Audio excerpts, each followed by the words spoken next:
Welcome to The Real with Ross. Today we're sitting down with Dr. Vernard Hinton.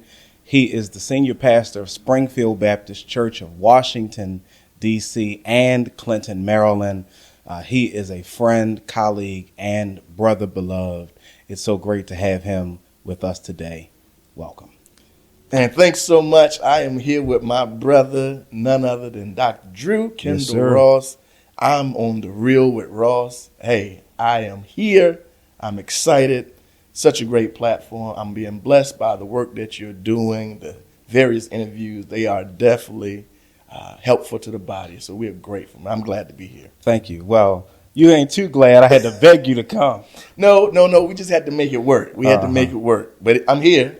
Yeah, he finally here. This is the kind of relationship. Finally, that is some truth. I'm finally here. I am. But I told him catch me on Monday, Tuesdays, or Thursdays. So it's a Tuesday, so I'm here. Yeah, that's true. That's true. So start off by sharing your story. How did you get to ministry? If you want to start at Little League Baseball, you can, No, for real. No, I grew up native of Portsmouth, Virginia. Grew up in church. My daddy wasn't a preacher, nothing like that, but grew up in church, man. I knew at an early age, like maybe 15, I was called to preach. But the only problem was I didn't want to be the prototypical preacher because I also wanted to be a doctor. Mm-hmm. And so that was what I always desired to be. So I knew I was called to preach at 15, but I just kind of put on the back burner because I was like, nah, I have to be a doctor.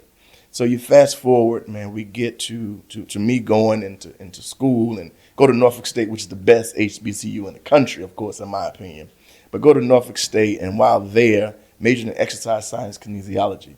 And really kind of felt a tug of God on my heart. And I knew at 15 I was called to preach, but just didn't want to do it. And so while I'm there studying kinesiology, God really began to push me even more. And I kind of got involved with BSU, Baptist Student Union, president of that. And as God continued to intensify it, life began to happen. And my story is one of transitions. If you look at how God moves, he moves in my life in transition. And so as I'm wrestling with this call, I never forget the date, November 16th, 1997. My mom gets sick, has a stroke on her brainstem. I never forget it. Junior year in college. And from that day, I almost felt like a sense of guilt. Like, hey, God, if I accepted this call, this wouldn't have happened. But that wasn't the case. And so here I am having to wrestle with the call while dealing with a mother who is incapacitated in a state that wasn't what I wanted it to be. Now, I come from a two-family household, so both my mom and my dad. And so that was a huge blow. And so here I am wrestling with the call, but also wrestling with the fact that my mom's in a coma. So much so that they gave her 3 days to live. Jesus. So imagine me being 20, knowing I felt like, hey, this is my fault that this happened. But at the same time, wrestling with this call, trying to finish school, trying to move forward. And then I got to a point where I said, you know what, God, if this is what you want, I'll do it. And almost felt like I had to trade off. Of course, I know in hindsight that wasn't the case, but that was the wrestle. That was the weight. And so 3 days, mom kind of defied the odds, even though it wasn't the state that I wanted her to be in. And so I initially, announced my call and started preaching in 98, August 16th of 98, like 2 days after my 21st birthday. And so from there, things began to move forward in ministry. And so ended up graduating from Norfolk State in 3.5 years. And my goal was, hey, I wanted to be a doctor. So I immediately went to chiropractic school. So I enrolled at Life University School of Chiropractic in Marietta, Georgia. So I'm literally there. My mom's still in a coma. My brother at the time is in New York, and my sister's in Maryland. Jesus. So the only one is in Virginia is my dad. So he's holding it down. And as I'm in school, I never forget it. I'm doing great in school, by the way. At the time, there were less than 1,000 black chiropractors in the nation. And so my advisor had really done a lot to get me there. And so I'm there, and things are going extremely well. At the time, the doctor that I was working with, man, he was making good money. Let me just say it like that. Money you wanted. 7 figures plus. Money you ain't never going to get now. and that might be true. But, God said something to me. I had finished my first year. And God said, what's more important? You adjusting someone's back or you adjusting someone's life? Wow.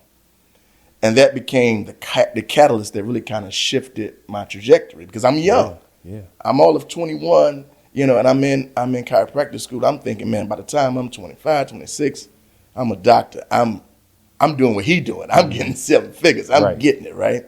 And so I said, you know what? Let me call my dad. I call my dad and I tell him, I said, hey, Dad, listen, man, this is what I feel God is calling me to do. This is what I feel I'm supposed to do. And my dad said, okay, let me hit you back. So I'm like, man, my dad said, let me call you back. He normally is the one that said, all right, let's roll with it. So he calls me back. He said, listen, you've never said that you believe that God has told you to do something. So if you're saying this, I'm with you. Let's roll.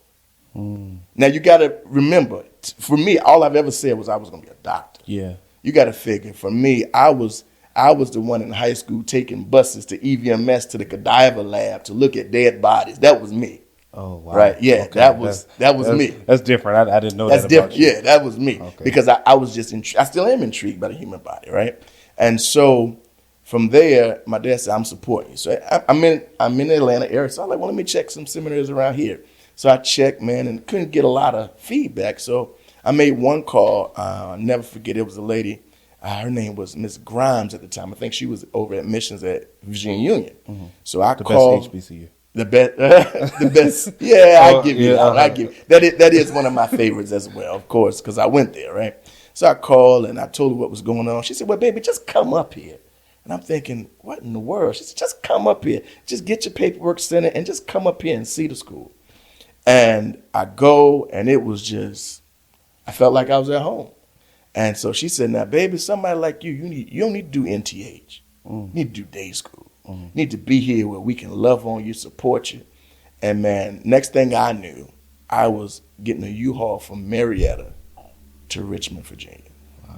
That quick? That quick. Literally 1 year down, and next thing I know, because for me, I didn't want to preach and not be prepared. Because I couldn't be a chiropractor. And not be prepared. Right. That was the day you gave up 7 figures. There you go. And so chiropractic, you got to understand, it's such a, what's the best way to say it? Holistic science, right? Where most people think when they go to the chiropractor that they are cracking their bone. They're not cracking anything. They're fixing what is called subluxations, which is getting your vertebrae back into their state where they can have what is called homeostasis or equilibrium. So your body can function at its optimal level. So for me, because of that, it requires you to study so you don't mess people up.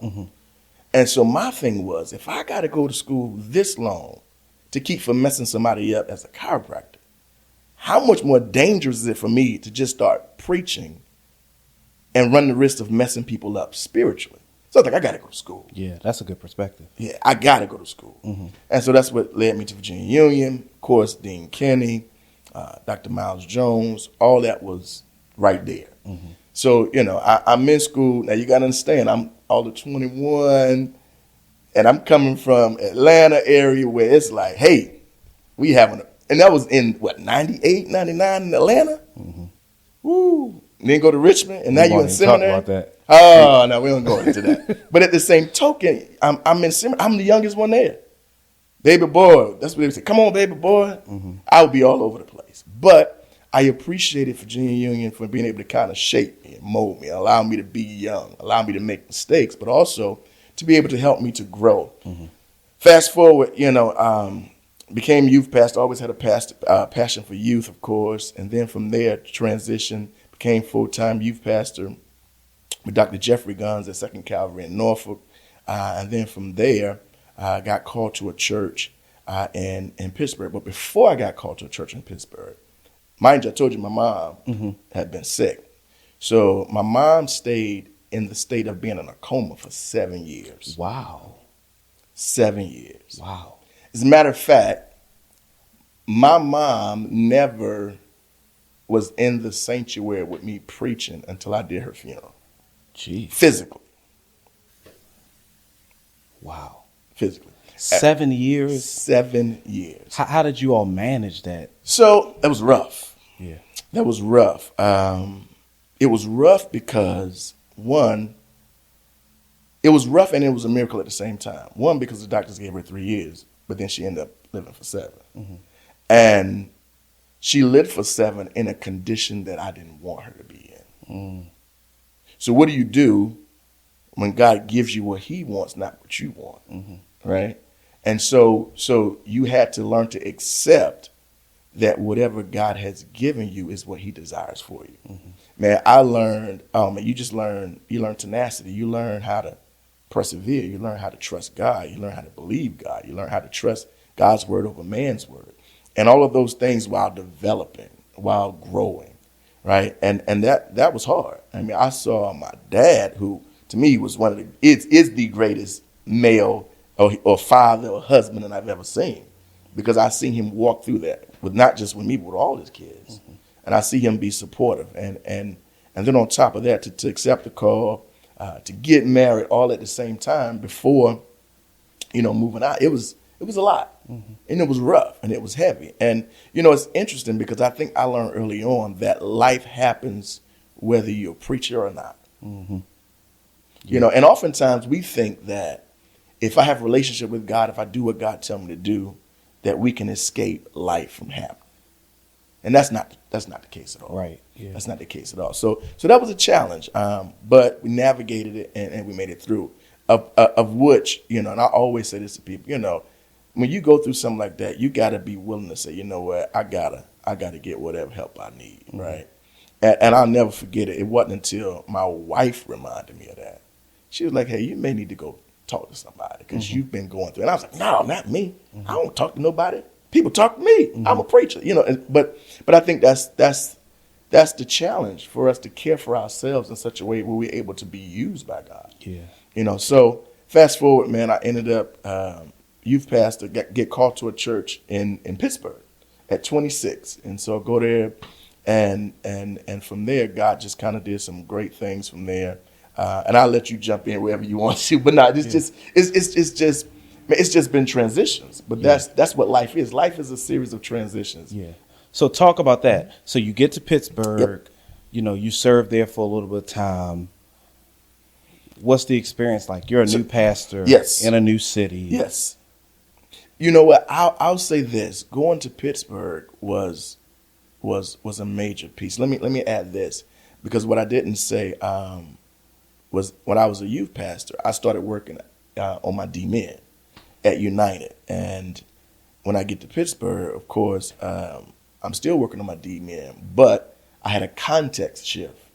So, when you have your context change, now you basically like, man, I'm going to have to start this piece over. Mm-hmm. And so, of course, our big brother, none other than Dr. William Houston Curtis, says, hey, look, man, I know, which, by the way, they have a way of welcoming you to the city like none other. Okay. I come in as a little brother, and man, I'll never forget it. My first Sunday in Pittsburgh, at the time, Dr. Curtis was doing 3 services at Mount Ararat on Sunday. And I think we had 2 at Baptist Temple. And man, I'll never forget it. I'm doing my announcements, and he comes through the door. Wow. Now he's in between services, but he comes through the door. He asked, to come up. He comes up. He said, hey, look, I just want to come and welcome you to the city. Mm. Now, this is on a Sunday morning in front of the congregation. So imagine, I guess, the relationship equity that he takes from himself and his credibility. And now he's pretty much loaning it to me as a new pastor. And man, that just meant the world to me, because it was like, hey, look, we gonna take care of you. Mm-hmm. And that was the sense of feeling that I had, because I was young. I was 26. My wife and I had been married all of 3 months before that. And so that was just a huge piece. But going to a traditional Baptist church, where they really, it was, I would say I was probably before my time there, you know what I mean? With some of the things we were trying to do, and we were growing, but it was a church that kind of, they wanted what they wanted. Mm-hmm. Right, and what they wanted and who they wanted had been dead for years. Mm. Right. Yeah. So they were still living in the past. Absolutely. Even though it was a pastor in between us. Mm. And so that was a piece, man. You know, in the past, they were this, they were that, but unfortunately, they were not then. And they didn't want to transition any other way other than that, right? And so for me, being there, we grew, but I felt God was really calling me to do something different. Mm-hmm. And that's when, and I'm sure you can identify with this, that's where I start sensing, hey, you know, God started pulling on me to be a church planner. Mm-hmm. Now, this was probably weird because I'm the type person, and you know this because you're my brother. I'm the type person where, you know, my history with God is if God tell me to do something, I'm going to do it. Mm-hmm. And for me, I'm not going to seek very little outside counsel other than what I believe God tells me to do. And that's good and that's bad. Mm-hmm. You know what I mean? And so I really sensed a call, man, to start a church.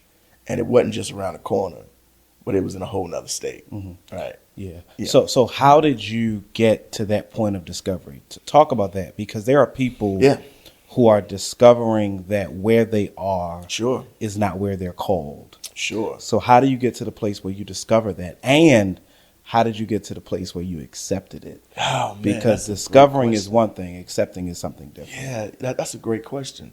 So discovery for me was almost like an irritation that wouldn't go away, right? It was that sense of, I know God is calling me to do this over here, but this over here is comfortable, mm-hmm. right? And I believe, man, part of discovery is you being okay being uncomfortable, mm-hmm. right? Part of that is you saying, God, I will do what you say, and I know you can do it through me, even if I'm uncomfortable. Mm-hmm. Right. So part of the discovery piece is you accepting the fact that one, God wants to do it, but two, he wants to use you to do it. That's two totally different things. Mm-hmm. We can always say God wants to do something, mm-hmm. but then coming to grips with that fact that he wants to do it with you is something totally different.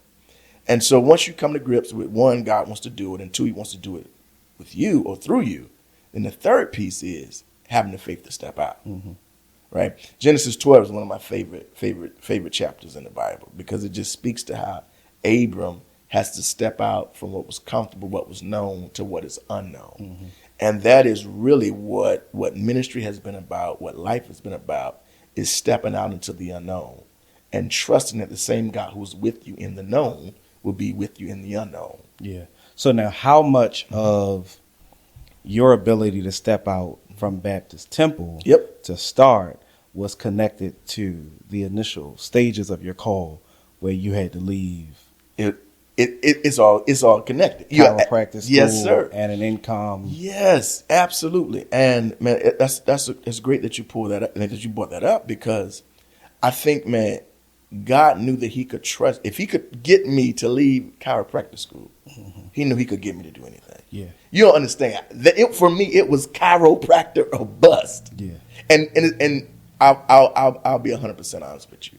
Even all the way up into seminary, my professors would still call me and say, hey, Hinton, you sure you made the right choice?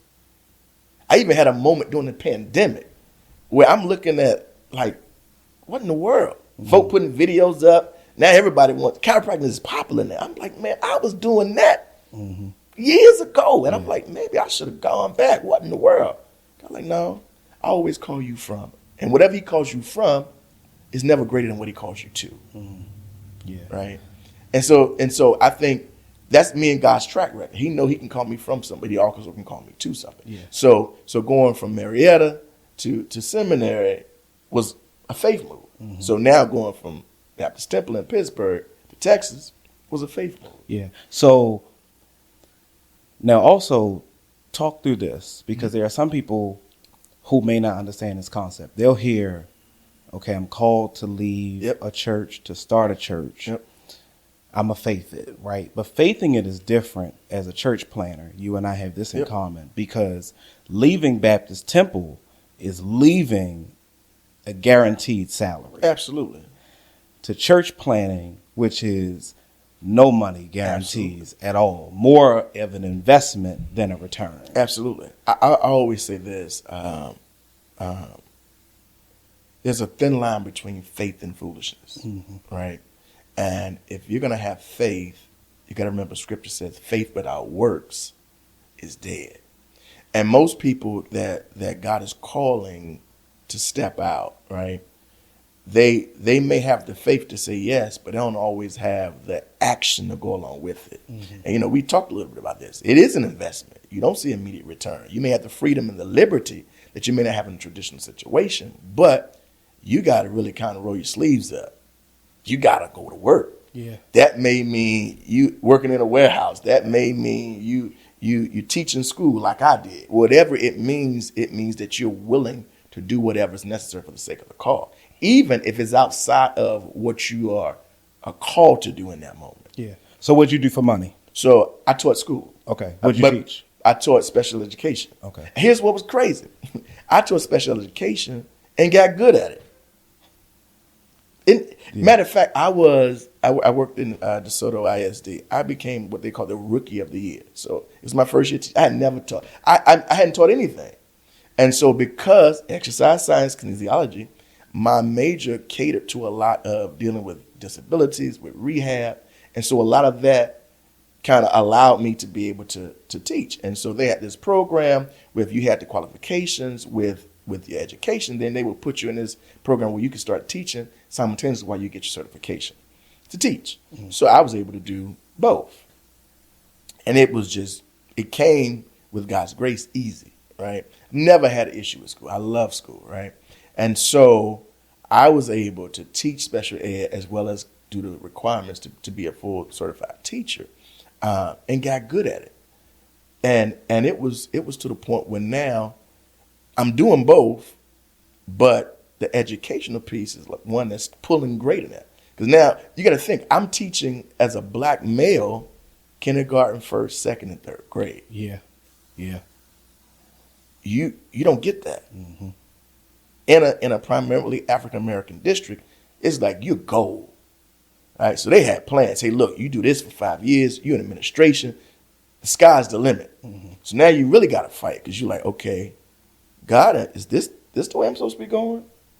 God, like, no, stay focused. Yeah. And so sometimes your call will be you choosing the God choice over the good choice. Right? I could have gone down that way. I'm like, nah, let me stay focused. Yeah. Let me stay focused. Even though the God way was harder to me. Because I'm like, okay, look, I'm this is what I'm doing. This is how it's going. And then on top of that, but it could go a lot better if I go this way. Right. And then even while we're there, you're praying and you're seeing that God begins to open some doors, right? While we were in Texas, I love my boys. So we were blessed to have, Chase and Mason. And you got to understand too, for us, that was a faith journey, right? So that's been our whole piece because we had been married for 6 years before we had children. And the doctor said, y'all have what is called inexplainable infertility. Nothing wrong with me, nothing wrong with her. And so for 6 years, we had no children. And so, it was there where we believed, and God didn't bless us with one, but blessed us with two. Yeah. Twins. Yeah. Two at the same time. And, it had its challenges, miscarriages, all that type of stuff. And to the point where we was ready to give up. And God was like, no, just keep trying. Then it got fun trying too, but that's another story. That's another story. You about to get real. I'm about to get real with Ross, right? But that was all a part of the journey, right? It was all a part of the journey. It was all a part of the difficulty. It was all a part of trying to figure out how the next thing was going to come. And man, it was so real where when we really trusted God, God provided. It wasn't everything that we desired, but I can remember vividly, man. You would be at the house and the doorbell would ring and it'd be a box of steaks that somebody had sent. I'm like, where this come from? Yeah. But God provides for you when you trust Him. So you gotta trust Him. So talk about now. So you leave Texas. Yep. Fast forward some. You are a part of a church plant. Yep. In Charlotte. Yep. You kind of use your experience from planting there to start a location in Charlotte. Kind of talk about that experience and Sure. how ministry transitioned and personal transition happened there. Sure. Let me go back real quick because this is a very important part. Go back to what caused us to leave Texas. Okay. Because in my mind, I was never leaving. Okay. And probably in my wife's mind, she was never leaving. And probably if you ask her, she would say we shouldn't have left. But that's just another whole story. So when right after my boys born, I believe it was that November, my wife has a seizure, which is something that she had never had before in her life. And so she ended up getting diagnosed with epilepsy. And so imagine having twins who at the time they were born were preemies, weighed 3.5 pounds apiece. Just coming home. And so the weight of all that, I'm thinking, man, I can't do this. This is a lot. And so that prompted us to move back east. And so from there, I had actually started up with trying to move forward with the church in Virginia Beach. But nevertheless, we ended up going on staff and becoming a part of a church plant that was in Charlotte, which was good. It had its pros and it also had its cons. But I was able to use the experience that I had to grow the church in Texas to do that. And also it was a location of a larger church.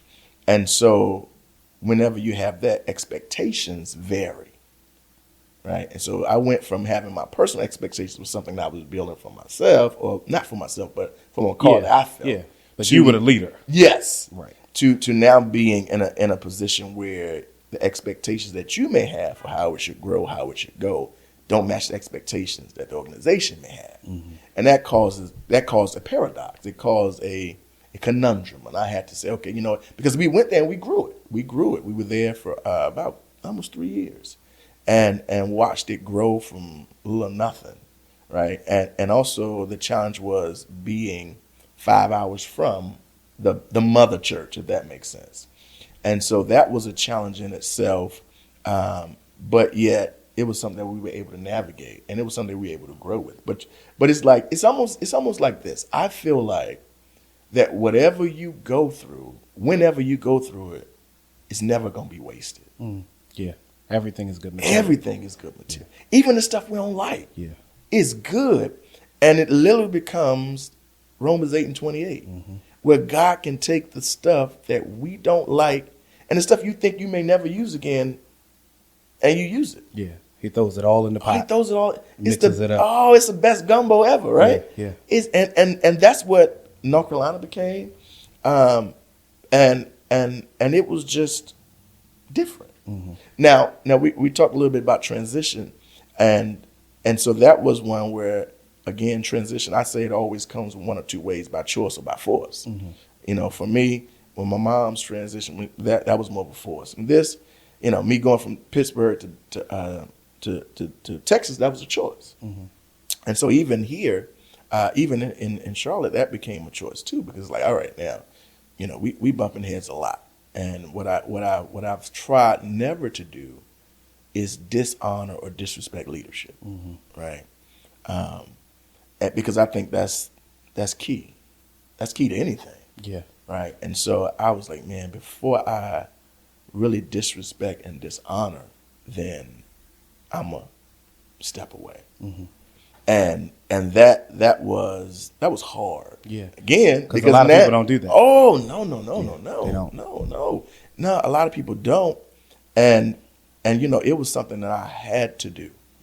It was something that I had to do because I couldn't, I'm a very strong-willed person, right? And I'm a very driven person. And it's like, for me, you show me what I'm doing, I'm going for it, right? I probably overdo stuff, but that's me. And so when that came up, I said, well, let me, all right, you got it. The only problem with that is saying you got it is that you got a family you still got to take care of. Yeah. And this is where, and we've talked a little bit about this is where a lot of people are not willing to go, which is they're not willing to do things that they may say are beneath them. You know what I mean? Yeah. And so in that interim, man, I had to do some stuff. Like, I'm talking about working overnight in a warehouse. And you thinking, and you working beside people, I'm like, I got to earn doctorate. What am I doing in here. What were you doing in the warehouse? I was loading trucks. Matter of fact, I worked at Target warehouse overnight. And I was loading trucks overnight. So what was your mindset like going from pastoring? Pastoring. I mean, you worked in a school system, but that's not like working in a warehouse. Right. And now you leave a full-time pastorate. And you're working in a warehouse. What was that journey like? Oh, man. Mentally, it was challenging. It really was. It was challenging because you had to keep your ego in check.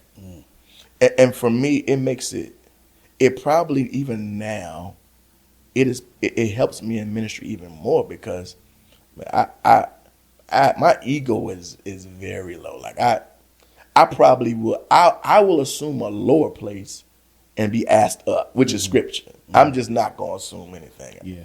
And I think part of that was God reminding me, at the end of the day, you're a man first. You're a believer. You're a husband. You're a father before you are a pastor. And I think that was the necessary information for me to have the mental fortitude to be able to deal with it. Because, man, it would be crazy. Some nights I'd be like, man, what are you doing? And here's the kicker. I would have to work. I would work 6 at night to 6 in the morning, and it was 3 days a week. So I was like, how hard can it be? But the crazy part was, then you look up, then you would preach. So that I worked that Saturday night, get off at 6. I would preach that Sunday somewhere. If I was out preaching, get a few hours, then you right back and work that night, doing 12 hours. And I'm saying, God, hold on. I was just over here doing church, right? Folk being blessed. And now I'm going back to a hot truck overnight. What's going on? It will test you mentally. It will test your faith. But remember, when you make a choice, you have to be willing to deal with whatever comes with it. Right? And for me, again, I told you, my thing is faith. A lot of people, they have a lot of other stuff, but mine is faith. And so I said, God, you know what? If I'm here, I'm believing you're here with me. And the only way that this is going to turn out better is if we keep going. Right? For me, the only way I lose is if I quit. That's the only way I could lose. And so just because I was in a temporary situation where I was working overnight, whatever the case may be, this ain't it. Now let me throw this in as well. This is so important because if God sees you're willing to put work in, then God will send favor to you. Right? And even with me going to Target probably had some of the best insurance around. Why do you need insurance? I had a wife who was dealing with some ailments, small children. So though the pay wasn't great, the insurance was amazing, right? And so God raised up a gentleman. I said gentleman. We were in the same fellowship together. Matter of fact, man, he's been right there. Bishop Jerome Williams, New Testament Church in Portsmouth. And I never asked him to do anything for me. But, man, he just saw what was going on. And every Friday, and he would never want me to even mention it. I'll put it like this. Every Friday, God put it in his heart to make a deposit into our account. Wow. Every single Friday. Now, how long did this go on for? Oh, man. At least 2 years. So for 2 years? At least 2 years. Every Friday? Every Friday. He made a deposit?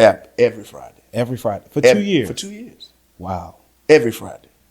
Never asked for it? And the fact that I'm saying it right now, he gonna probably, when he hear it, he'll text me, like, man, I know you ain't just, because he never ever did it for that. And he said, God laid it on my heart to do this. That's incredible. And that to me is how God continuously shows up in your journey, right? How even in life's transitions, God to give you favor. We want favor to be a house, a car, a crib. No, sometimes favor is God tapping somebody and say, be a blessing to them. Look out for them. They don't even know why. Look out for them. Yeah. Do this for them. Yeah. And here's what is crazy about it. What he deposited into our account once a week was more than what I was making at Target, working the whole week. So the one deposit that he made every week was more than all the hours you put in at Target. Yep. That's incredible. Yep. Never asked for anything in return. Nope. Wow.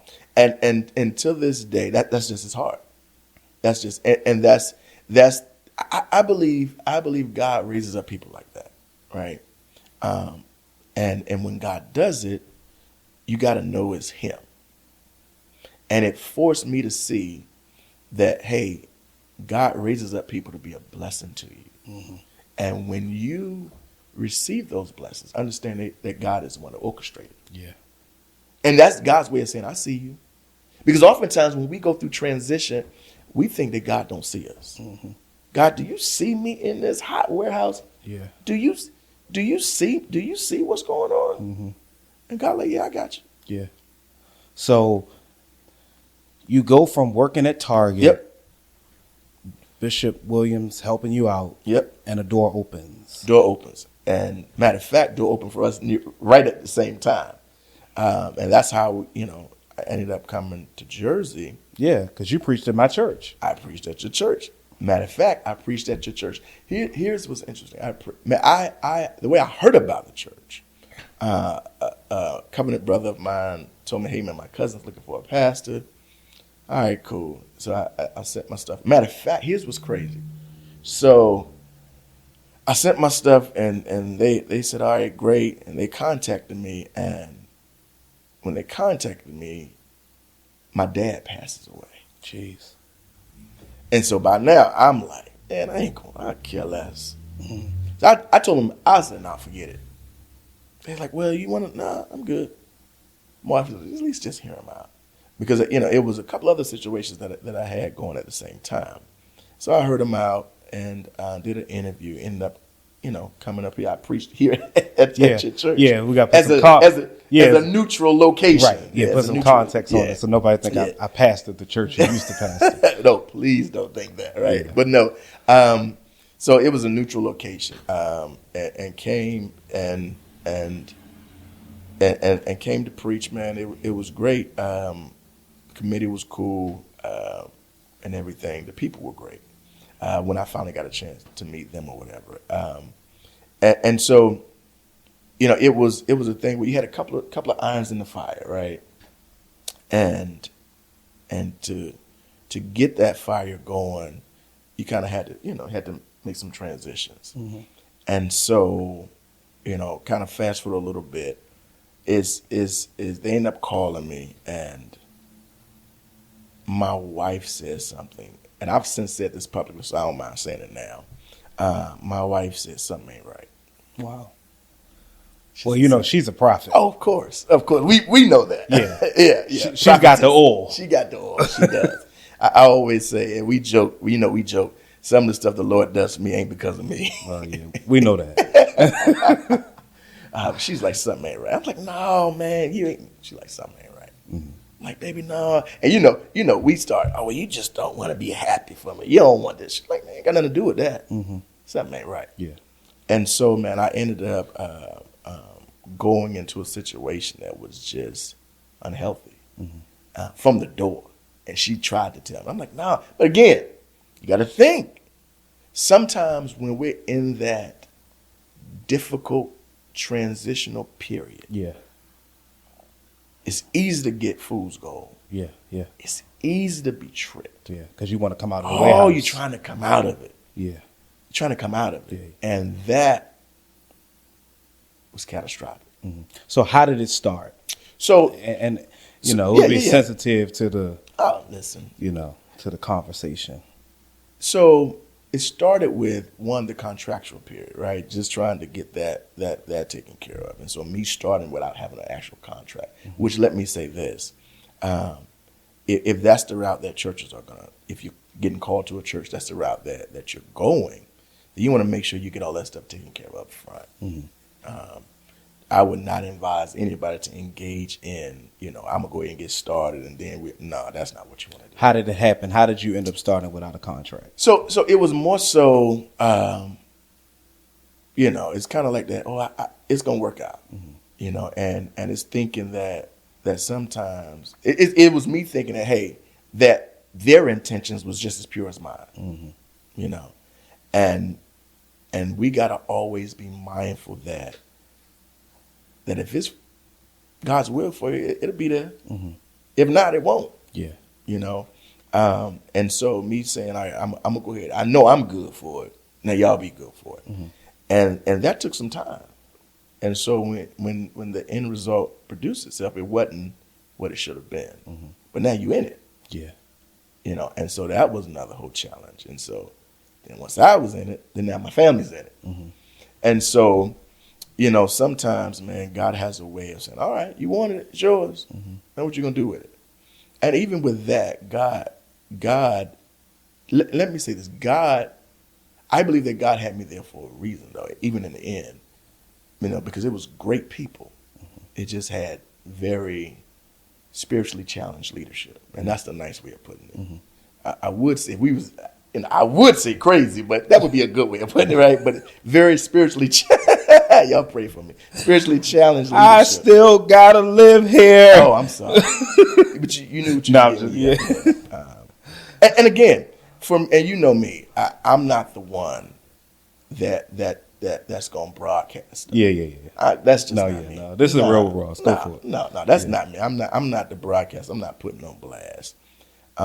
But maybe it's just lack of transparency with me coming in, and even with how things went the whole time I was there. Mm-hmm. But even with that, God still blessed, mm-hmm. right? Within like 2 years, 400 some people joined. Money doubled, just a whole lot of stuff. Yeah. And then, it was, hey, you know what? Pandemic, no technology. We talked about no mm-hmm. technology. I'm shooting out the house, the whole nine, trying to keep it going. And even with that, it was just not what they thought it should have been. Mm-hmm. And so, you look up and they're like, hey, we ain't gonna have you back. Wait, what do you mean? It was that easy? It was like, we're not renewing your contract. I'm just saying, like that's how it went. Yeah, okay. Yeah, that's how it went. Deacons met, they're not gonna renew your contract. Now, up to this point, you gotta remember, every transition I've made, for the most part, have been by choice. Mm-hmm. Yeah. Other than losing a loved one, right. Losing mom, losing my dad. This comes by force. So I'm like, what? Do they know what we've done? And no reason. Mm-hmm. No reason. And so I'm thinking, what in the world? Yeah. Now, I could get into a whole lot of other stuff, but for me, I try to live halfway decent. I'm on my best day. I'm still a trip, but, at the same time, I'm like, okay, God, you got to help me with this. God said, no, ain't no need to help you. Here you go. You wanted it. It's yours. Now what you going to do? Mm-hmm. So what did it do? It put you right back in that predicament saying, okay, God, I'm going to trust you now. Mm-hmm. Now, so go ahead. Don't forget your train of thought. Okay. How did you get into a 3-year deal? It wasn't even supposed to be a 3-year deal. It wasn't that. It was supposed to be an evaluation. Every 3 years they reevaluate it. So it wasn't supposed to be a whole contract, quote unquote, renewal type piece. That's what they made it into. Okay. And they did it in a way that went against whatever bylaws they had set up. Okay. So they really just it was nasty. Okay. I've always wondered, and I have never talked about it. I always wondered how you got into a 3-year contract. It was never meant to be that. Okay. It was meant to be, have perpetuity. It was meant to continue to go. Every 3 years you got evaluated to see what kind of raises, what this. Right. And so they made it into that. Okay. Oh, we have the power to do this. Oh, okay. But really they didn't. And so they did it in such a way where they didn't even let the church vote. Mm. They didn't even let the church, because the people, that's not what they wanted. Mm-hmm. Yeah. So that became a similar journey. So now you're back again, kind of like trying to figure out what's next. What's next? And you know what's interesting? trying to figure out what's next and do it in such a way where it's not messy, you know. And so that became, okay, God, what you doing? What you doing? So now I will say this about you. One of the things I appreciate that you and I had during that time period when we talked, you know, you and I are different in some ways. Sure. You are more of a quiet storm. Right. I'm a blow the police up. Right.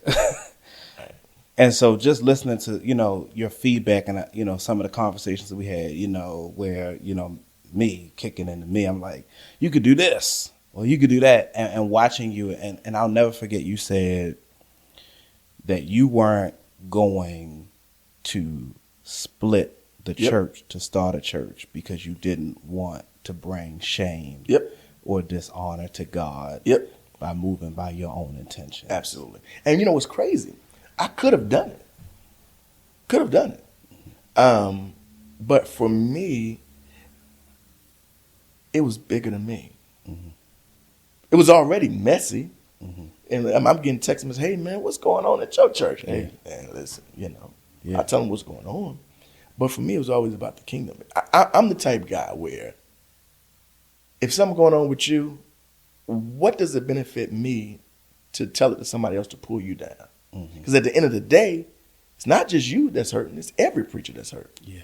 If something going on at your church, and I'm talking about what's going on at your church, it's not just your church; it's every church. So for me, it was more of a kingdom thing. I'm like, man, I'm not going to do that. Could I? Sure. Did I feel like doing it? Sure. But at the end of the day, I'm like, nah. God, you got to have some grace for me. Yeah. I admit, all right, you know what? The discernment of my wife was right. Now, God, I'm out here. I'm Jonah. Yeah. Because if there's grace for Jonah being in the wrong boat, and when Jonah gets thrown overboard, the storm stops for the ship. Grace for the ship, but it was grace for Jonah. Yeah. It was a fish, you know. We didn't talk about this on pre-interview, so Sure. if you don't want to go here, I'll chop. Okay. At the same time, and I only know this out of friendship, right? At the same time you're going through with the church stuff, you're going through some personal stuff too. Absolutely. Yeah. Do you mind talking, Sure. through some of that stuff? Sure. I'll share it. Because, you know, oftentimes, it's those seasons where when the church stuff will start going awry, then personal stuff will start going awry as well. Because after all that happened, then my wife ends up getting sick again. She hadn't had a seizure in probably 10 years. But the stress of all of it induces a seizure. And now you got to think, I'm pissed. Yeah. I'm pissed with myself because I'm thinking, I caused it. Not them, because at some point you're like, I knew better. Come on. And so that became another whole just stressful situation in itself. But let me go back some because, you know, the stress of it all was just seeing her having to deal with that, you know, and trying to navigate that again when in my mind we had kind of, you know, and that's not something I wanted her to have to deal with, more or less behind some foolishness of a church and some crazy folk. That just wasn't what I wanted. And so that was rough. That was extremely rough. And even though, you know, she's doing better now, that was something that I carried and still do. I still do carry that because I'm like, man, that is something that was, it's almost like it was unnecessary. You know what I mean? And so I'm always leery of making sure that that don't happen again. Right. Let me go back just a little bit. So they tell me, hey, look, we're not gonna have you back. That's maybe like September. You got to the end of the year. And it's interesting because before that, I had applied to, I had a couple other situations, but I applied to where I am now, even prior to coming here. And they had some stuff which slowed them down because I think we came to Jersey in the end of 19. In the 18. In the 18 going into 19. So I think I started in 19. And so, when I put in there, they were at the genesis stages of their process. And so they ended up, calling and saying, hey, look, when they called months back, I was like, nah, I'm not really interested. And so when I got what I said, man, what in the world? I said, okay. And so I get a call again. At the time it was from Bishop Williams, and I told him what was going on. And then from there, he said, hold on. And he connected at the time. He's gone on to be with the Lord, Bishop Leonard Smith. And on three-way, he said, Hinton, man, they love you at this church. I said, what are you talking about? He said, man, Springfield. And so that's where I am now. He was like, man, good church, man. I need you, just look. I told him what I had going on. I said, but I applied to them way before. He said, man, look, God's got it. And I'm thinking, God's got it. So while all this talking, Bishop Smith? Bishop Leonard Smith. Okay, right. While all this is going on, God is working over here. Now, the challenge is when we're going through stuff to think that God didn't see it coming. You know what I mean? Yeah. And I've learned that by the time it happens to you, God saw it before it happened to you. Yeah. And he's already up the road making provision for you. And so while that's going on, God is working in another place. You know what I mean? Yeah. And he's tapped other people to work on your behalf. Right. Again, you have someone. Yeah. Again. And I'm saying, man, like, what is going on? And so, Bishop Leonard said, look, man, you just go preach. I'm gonna talk to him. Because little known to me, he really had, major influence in the church. Yeah. Like, I mean, his influence spanned the country. Absolutely. But definitely in that northern VA, Absolutely. DC, Richmond area. I mean, he was like the dean. And it's funny. And I'm not gonna say I knew him like knew him like that. Right. I mean, he had a love for preachers that was second to none. That's true. And he loved young preachers, like looking out for them. Yep. And he had nothing to gain from it. Yep. Generous and kind. Generous and kind. Generous and kind. And man, he said, "Hey, baby boy, just hang in there, baby boy. It's gonna be all right. Hang in there, baby boy. It's gonna be all right." I'm like, Bishop, you don't understand. Hang in there, baby boy. And at the time, man, I didn't realize that he was really dealing with some health challenges. So here he is dealing with extreme health challenges, helping me, helping us. Yeah, and he don't even know you like that. Don't even know me like that. And he knows me, but not like, you know what I mean? Hang in there, baby boy, it's going to be all right. That was his thing. Baby boy, it's going to be all right. I texted, man, you sure? Hang in there, baby boy. Everything going to be all right. Everything going to be all right. You just keep doing what you're doing. God ain't going to let you fall. So all that's in process. So I end up, man, you look up, by the time December hits, my wife ends up having a seizure in December, right? Right after that, I end up getting called to the church in D.C. His was deep. Well, not deep, but what's interesting. I get called to the church in D.C. And I hadn't even done my last day here in Jersey. Wow. Yeah. Yeah. Because I remember, I mean, don't forget where you were going. I remember even holding on to. Oh, yeah. You remember I called you that day. You hadn't even told anybody about it. You hadn't even told me. Yep. And I called you and said, I hear you the pastor elect. I was like, Springfield Baptist Church right. in D.C. You said, I didn't heard nothing yet. Yep. And you was like, that's what I heard. Yeah, because that was that Maryland, Yep. Virginia connection. Yep. I'd heard it. And man, it happened, I ain't going to say fast, but it happened in God's time. Mm-hmm. Literally to the point where I went 1 month of not being the pastor. Mm-hmm. I left here at the end of, what was that? The end of the year. Mm-hmm. And I started there the first Sunday in February. And the only reason I didn't start the first Sunday in January was I had accepted preaching engagements for the month of January. Okay, because you knew you weren't going to be Because anywhere. I knew I wasn't going to be anywhere. Yeah. Matter of fact, I came here. You came to me one Came Sunday. here. I was sick that went Sunday. down to, I preached in Charlotte and a couple other places. And it was just God's hand. Mm-hmm. Now, was it easy? No. Right. But it was God's hand. Yeah.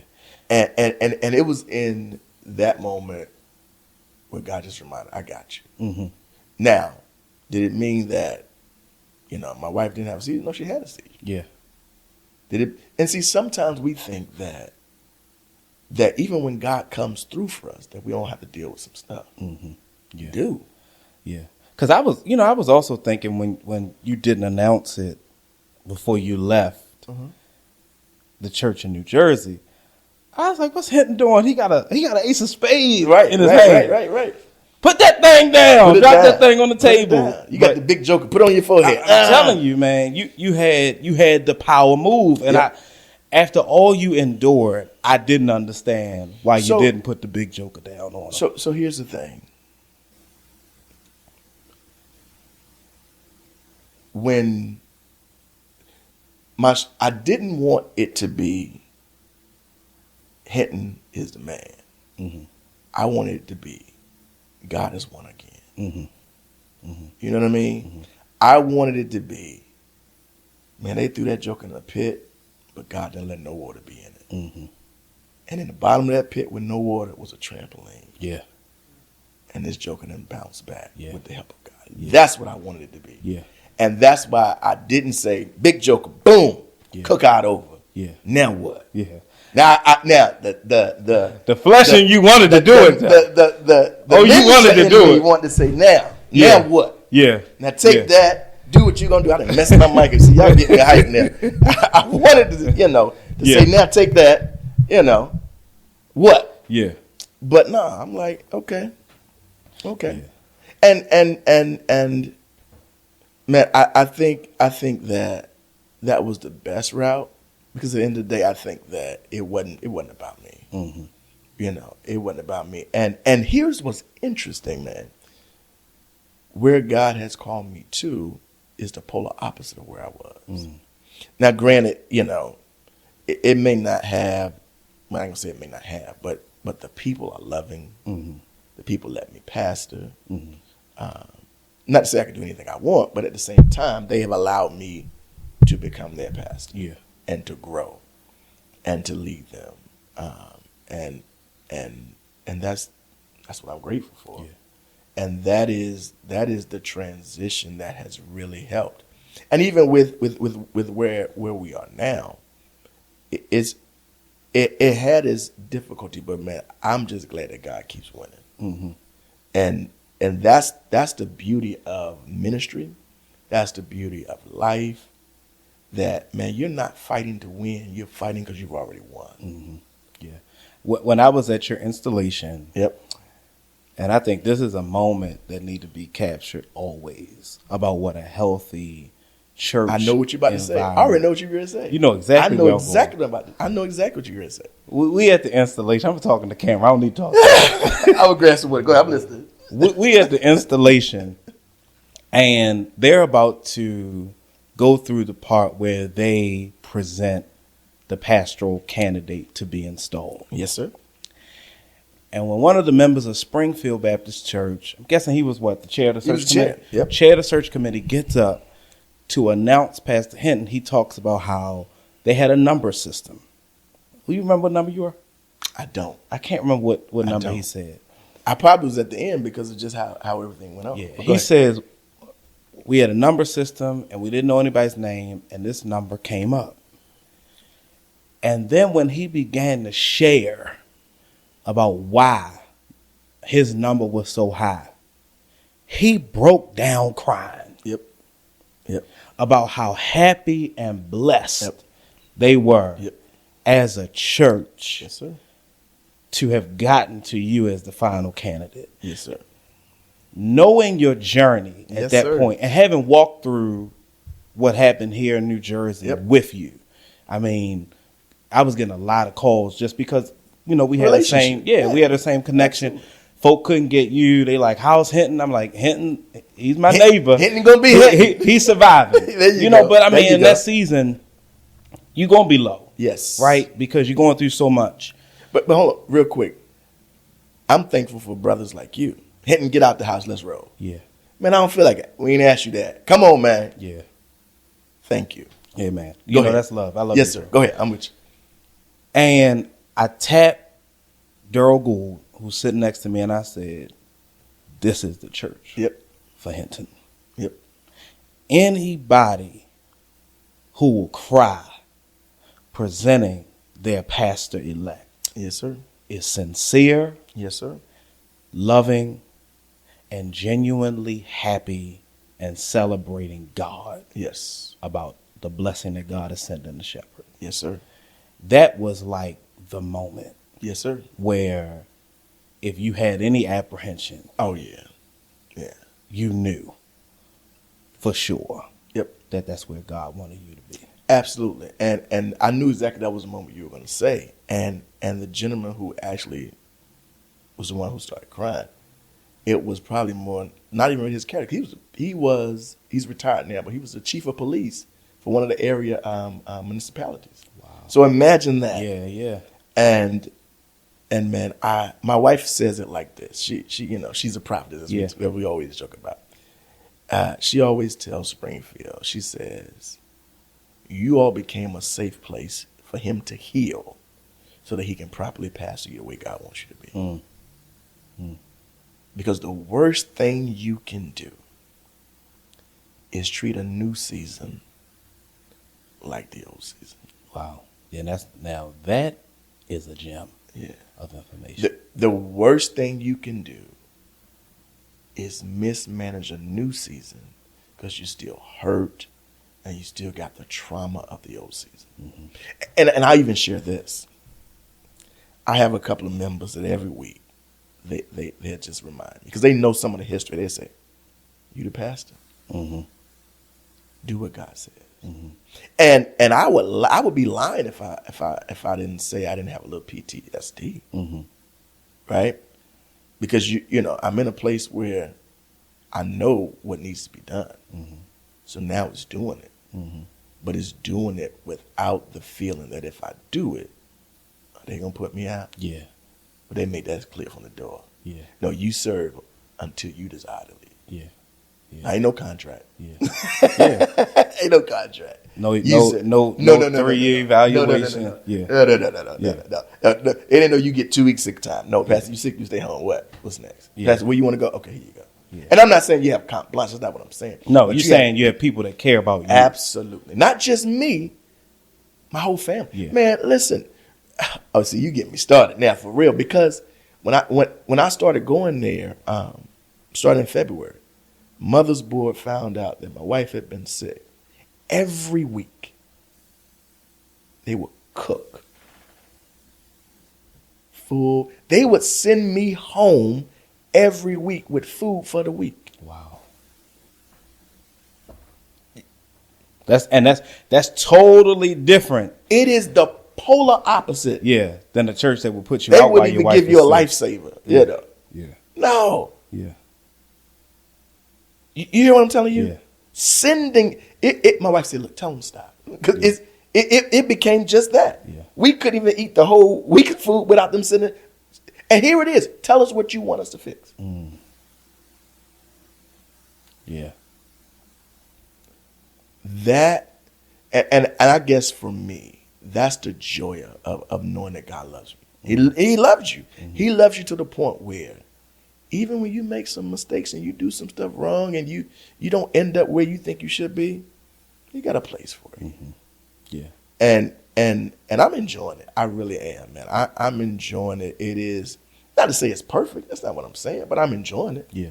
I get to preach. I get to teach. I get to love on the people. They get to love on me. We get to grow together. That's what it's all about. Yeah. Yeah. So bring us up to speed. Yep. Now tell us, you've had a lot of growth since then. Yes. So just tell us about what the growth has been like, as we wrap it up. So at the church, you mean? Yeah. So man, I'm into my third year now, and man, we've been blessed to grow physically. So we have the north location, which is what I'm over. We also have a south location, which have a campus pastor there, and then we have a daycare as well.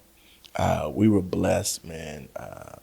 God helped me to write, along with another young lady, to write a grant where we got $500,000 to uphaul and overdo some of the things in our daycare. The church has been growing numerically, as well as financially. The excitement level is there, man. Just doing some stuff out of the box. People are starting to come and growing our online audience as well. And so it's been a real excitement, man. We kind of did some rebranding and really kind of trying to bring us up to speed. It's like a big ship. You can't turn it all at once, but you got to kind of begin to make the necessary changes that are pivotal in order that you get to where God wants you to be. Yeah. So man, it's been a great time of just transitioning, and growing them. And so we just adopted this motto that we grow people and we transform lives, and that's what we're seeking to do in our outreach, whatever it is we're doing, whether it is in DC or in Maryland. That's what we're trying to do, or online, and it's been good. It's been good. So to also update us, Tracy's better health. Health-wise. Yes, man. Health wise is much better. She probably stressed out from me now. But nah, they ain't ministry this time. But no. All jokes aside, no. Thank God, health is better. Boys are growing, which is great. They love Uncle Drew. Yeah. Boys are growing from 3 pounds to baseball stars. Baseball taller than I am. At 14. So, my thing, man, my journey has been about don't ever count God out. Even when it looked like it's over.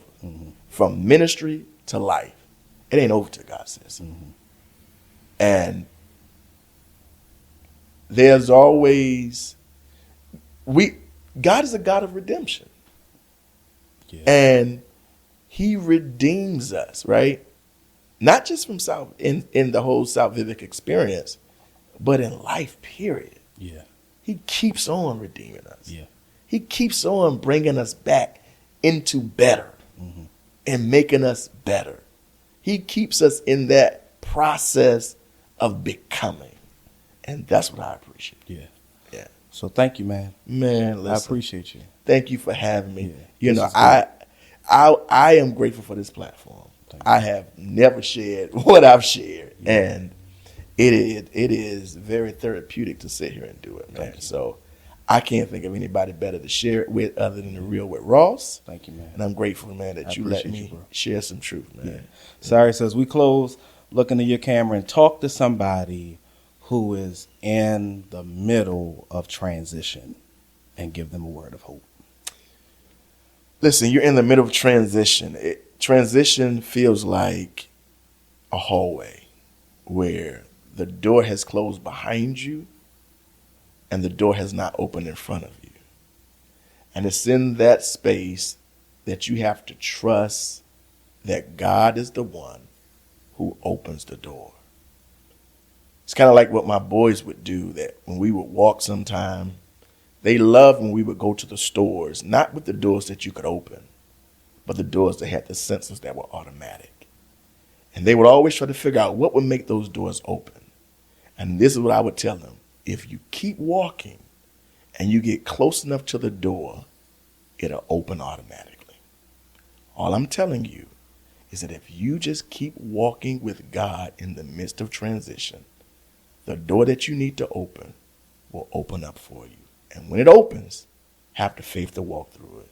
And when you walk through it, make sure you let everybody know that you didn't open the door. God opened the door for you. Thank you, man. Dr. Vernard Hinton, thank you. With cross and ministry leaders, candid conversation for spiritual teachers. The real with cross and ministry leaders, candid conversation for spiritual teachers. The real with cross and ministry leaders, candid conversation for spiritual teachers. The real with cross and ministry leaders, candid conversation for spiritual teachers. The real with cross now. Do-do-do-do-do-do. The real with cross now. Do-do-do-do-do-do. The real with